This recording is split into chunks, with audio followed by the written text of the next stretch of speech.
Bonjour à tous et bienvenue dans cette partie de la formation. Je suis très content de vous dire que on est déjà vers la fin sur les sélecteurs. Je pense que c'est la dernière vidéo là-dessus, sur les sélecteurs. Donc là, on va aborder les pseudo-éléments qui permettent également de sélectionner des éléments au sein d'un document web. Alors, contrairement aux pseudo-classes qui commencent par deux points, les pseudo-éléments commencent par deux fois deux points. Donc ça nous permet vraiment de faire la nuance. Et donc, il existe déjà plusieurs pseudo-éléments, un peu moins que les pseudo-classes. Donc voilà. Donc voici un pseudo-élément. Donc ce pseudo-élément permet de cibler la première ligne d'un élément. Alors on peut voir ça rapidement sur un exemple. Je vais venir dans un dossier que j'ai déjà préparé pour la circonstance. Voilà. Donc c'est le même dossier qu'on a utilisé tout à l'heure pour les pseudo-classes. J'ai juste dupliqué et j'ai renommé. Donc je suppose que nous voulons créer ici un paragraphe. Après le H1, on veut créer un paragraphe. Bon, on crée le paragraphe et à l'intérieur, on va simplement mettre du texte aléatoire. Donc l'orem, alors on va faire disons x5 par exemple, voilà.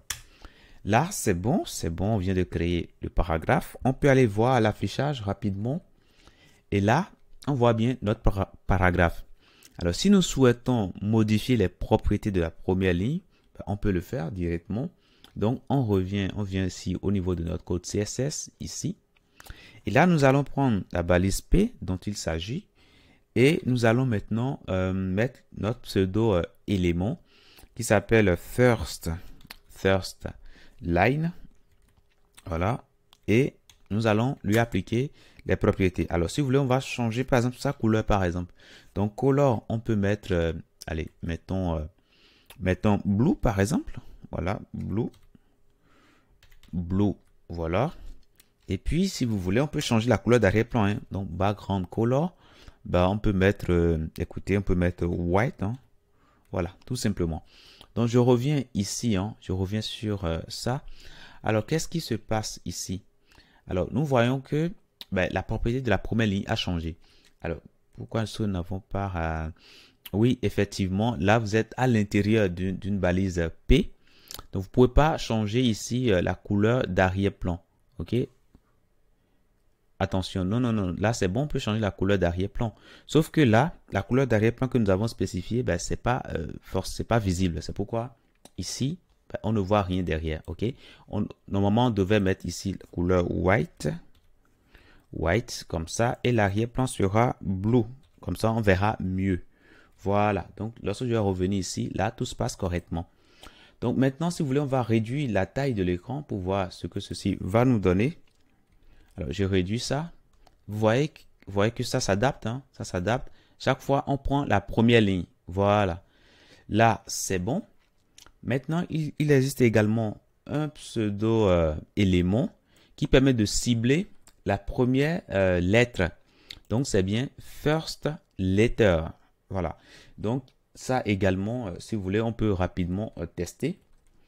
Alors, ici, on peut décaler. Et là, si vous voulez, je vais mettre ceci en commentaire. Et là, qu'est-ce qu'on veut faire? On veut cibler la première lettre. Donc, first letter. Et là, c'est bon. On peut aller voir ce que ça va donner. Et là, on voit ce que ça donne. Alors, imaginez qu'on veut mettre ça en valeur. On peut changer la taille. On met 50 pixels. Et là, on voit que ça change réellement. Donc, voilà pour ça. Alors, il existe également...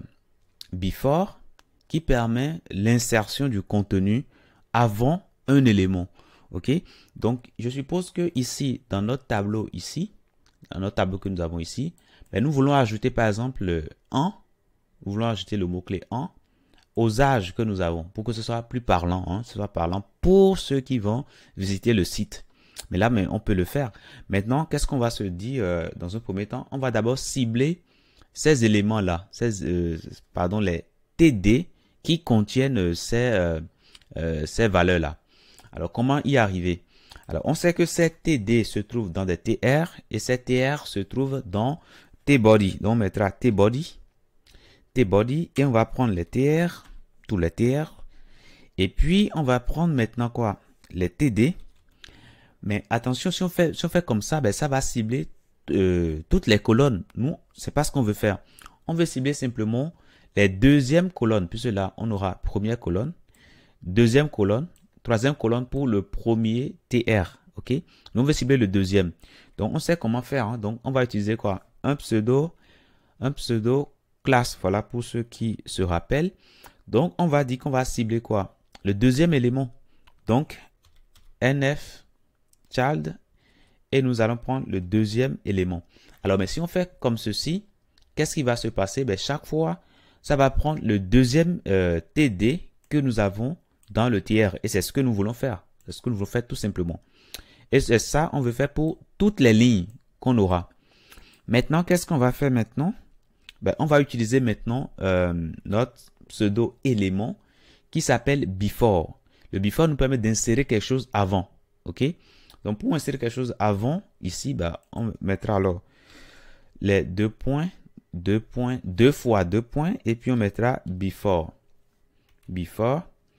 Et là, si vous voulez, alors, on va mettre les accolades.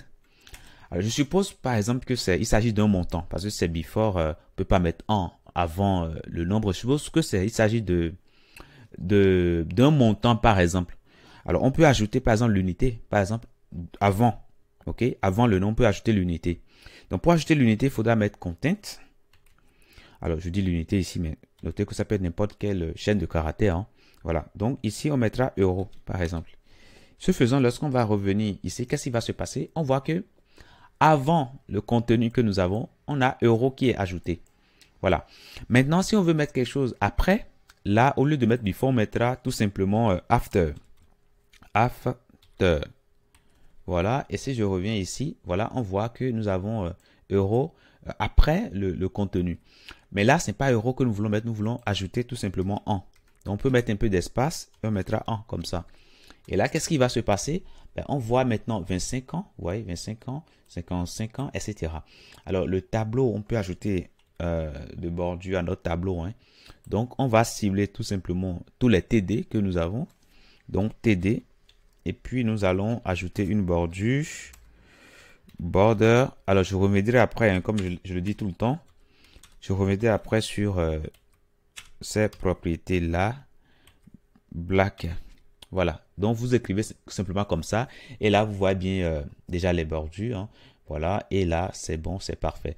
Alors, ici, pour les TH également, si vous voulez, on peut ajouter. Hein. On peut dire qu'on veut appliquer ces propriétés-là pour TD, mais également pour TH.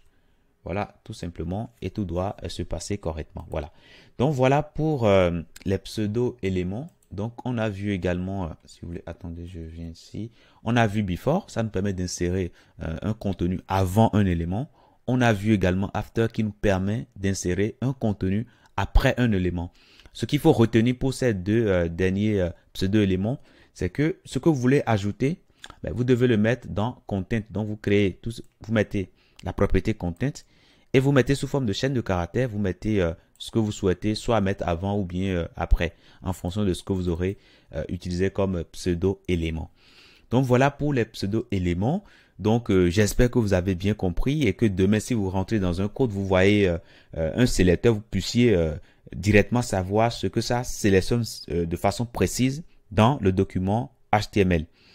Donc, voilà, nous venons de finir pour les sélecteurs. On va pouvoir continuer maintenant sur de nouvelles notions et avancer sereinement dans la formation et pouvoir démarrer très vite des projets.